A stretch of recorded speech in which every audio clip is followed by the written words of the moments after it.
Section de l'extrait 6 avec la mission Apollo 11. Donc en plusieurs parties, plusieurs données. On va commencer tout de suite la première partie. On ne va pas relire l'énoncé. Vous pouvez prendre le temps de bien le lire.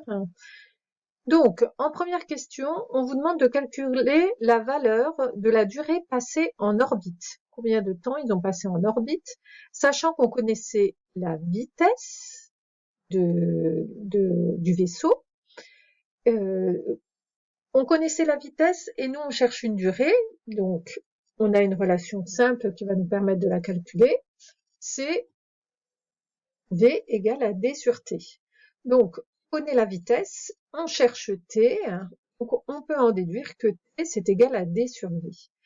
On restait à déterminer la distance qui était parcourue. Quand on lisait l'énoncé, on voyait qu'ils ont parcouru, c'était marqué ici, elle met en orbite le vaisseau Apollo 11 qui effectue alors 1,5 tour de la Terre, c'est-à-dire qu'il a fait la Terre 1,5 fois. Donc on remplace la distance parcourue par son expression. Donc ça nous donne 1,5 tours divisé par V. On va essayer de déterminer. Est-ce qu'on peut déterminer la distance d'un tour? C'est un cercle. Donc la distance, c'est le périmètre du cercle, c'est 2 pierres. Donc 1,5 tours, c'est 1,5 fois 2 pierres. On va remplacer par les valeurs et on trouvait une durée de 7,94 10 puissance 3 par seconde qu'on peut diviser par 60 pour avoir en minutes et encore par 60 pour avoir en heures. Donc on trouvait qu'ils sont restés pendant pour faire 1,5 tours, ils sont restés 2,2 heures. Ensuite, la question suivante, vous parlez d'énergie, l'énergie potentielle du vaisseau en orbite, et ils ont fait une erreur dans le sujet, ils ont mis une énergie potentielle négative alors qu'elle est positive, parce que sinon dans les résultats on ne retombait pas sur de bonnes valeurs. Donc l'énergie potentielle, elle est de 2,74 10 puissance 12 joules. Et puis, on vous demande d'abord de calculer l'énergie cinétique. Donc, pour le moment, cette erreur n'a pas de répercussion pour cette question. L'énergie cinétique, on sait que c'est égal à 1 demi de mv carré. On connaissait la masse, on connaissait la vitesse. Donc, en remplaçant, on trouvait une valeur de 1,36 10 puissance 12 joules. On vous disait ensuite d'en déduire la valeur de l'énergie mécanique. On sait que l'énergie mécanique, c'est la somme de l'énergie cinétique et de l'énergie potentielle. L'énergie cinétique, on vient de la calculer. On l'additionne donc avec ici notre valeur d'énergie potentielle et on trouvait une valeur de 4,10 10 puissance 12 joules. On vous disait, le vaisseau, la valeur de l'énergie mécanique EM0 du vaisseau avant le décollage est 2,81 10 puissance 12 joules. On connaît l'énergie décollage et on nous demande quelle est la valeur de l'énergie minimale que doit fournir Saturne V pour mettre en orbite terrestre le vaisseau Apollon 11. De toute façon, on sait que forcément il faut que il faut forcément que Saturne V arrive à fournir une énergie qui permette d'atteindre, puisque pour être en orbite, il faut arriver à cette énergie-là, il faut réussir à atteindre cette énergie-là mécanique. Donc pour atteindre cette énergie mécanique, sachant que le vaisseau a déjà une énergie mécanique de 2,81, alors pour savoir combien il faut rajouter pour atteindre les 4,10 10 puissance 12, on sait tout simplement la différence entre les deux. Il avait déjà 2,81. Donc 4,10 moins 2,81 et on trouvait 1,29 10 puissance 12 joules. Et il fallait conclure si cette fusée était un lanceur qui a la capacité de fournir cette énergie, sachant que lui, il peut fournir une énergie de 5,12. Il a besoin de rajouter juste 1,29. Donc oui, cette énergie, elle est inférieure à ce que lui a la capacité de fournir. Donc Saturne V était bien adapté. Et dans la dernière question de cette partie-là, justement, il fallait expliquer pourquoi il y avait une énergie cinétique du vaisseau avant le décollage. Pourquoi cette énergie cinétique était nulle, alors que, a priori, avant le décollage, il n'a pas encore décollé le vaisseau est posé à même le sol. Alors, première chose, effectivement, dans le référentiel terrestre, le vaisseau est comment? Il est immobile. Donc, dans le référentiel terrestre, il a une énergie cinétique qui est nulle. Mais ici, attention, quand on veut le faire décoller, quand il va partir, on va travailler dans le référentiel géocentrique. Et là, dans le référentiel géocentrique, du fait que la Terre a un mouvement de rotation sur elle-même, bah, ce vaisseau n'a pas une vitesse nulle dans le référentiel géocentrique. Il a justement la vitesse de la Terre. La Terre tourne, il est posé sur la Terre, donc dans le référentiel géocentrique, il a la même vitesse que celle de rotation de la Terre. Donc sa vitesse n'est pas nulle dans le référentiel géocentrique, et comme sa vitesse n'est pas nulle dans le référentiel géocentrique, alors son énergie cinétique n'est pas nulle au départ. Et ce qui explique qu'il avait bien une énergie mécanique dès le départ. Ensuite, en question 2, on vous disait que cette fois, Michael Collins est en orbite autour de la Lune lors de la mission Apollo 11. On vous donnait à quelle altitude il est. Et comme d'habitude, on a noté un vecteur n unitaire, donc dirigé vers le centre de la Lune. Et on vous demandait d'appliquer la deuxième loi de Newton et déterminer l'expression de A. Donc c'est une question de cours.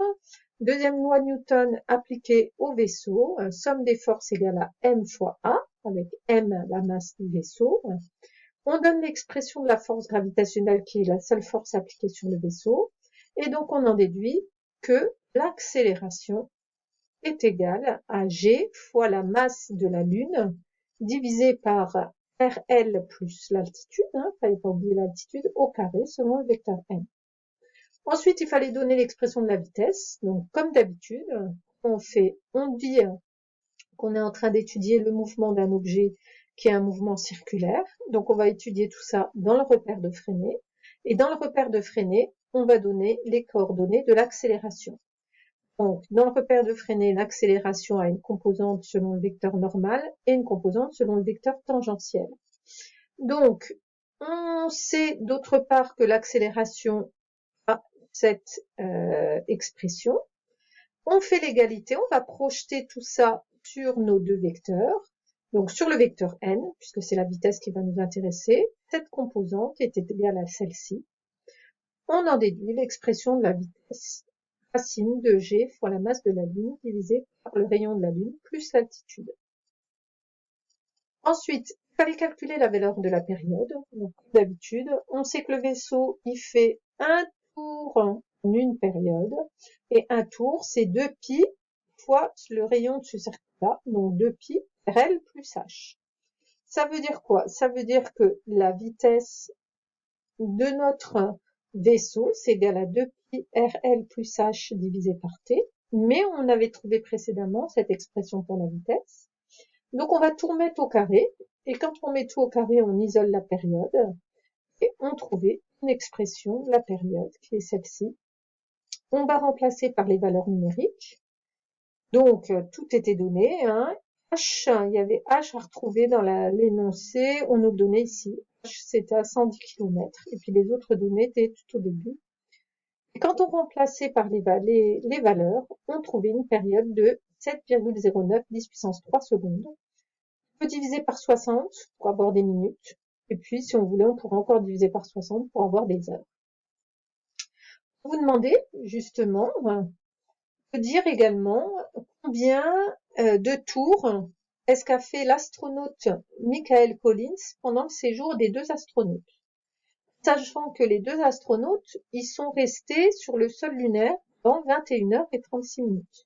Donc, il fallait compter en 21h36 combien de fois cette durée, elle s'est écoulée. Alors, 21h36, c'est à la fois des heures et des minutes. Ce qu'on va faire, c'est qu'on va tout ramener en minutes, puisque là, on a une période en minutes, ça va être plus simple. Donc, c'est ce qu'on va noter.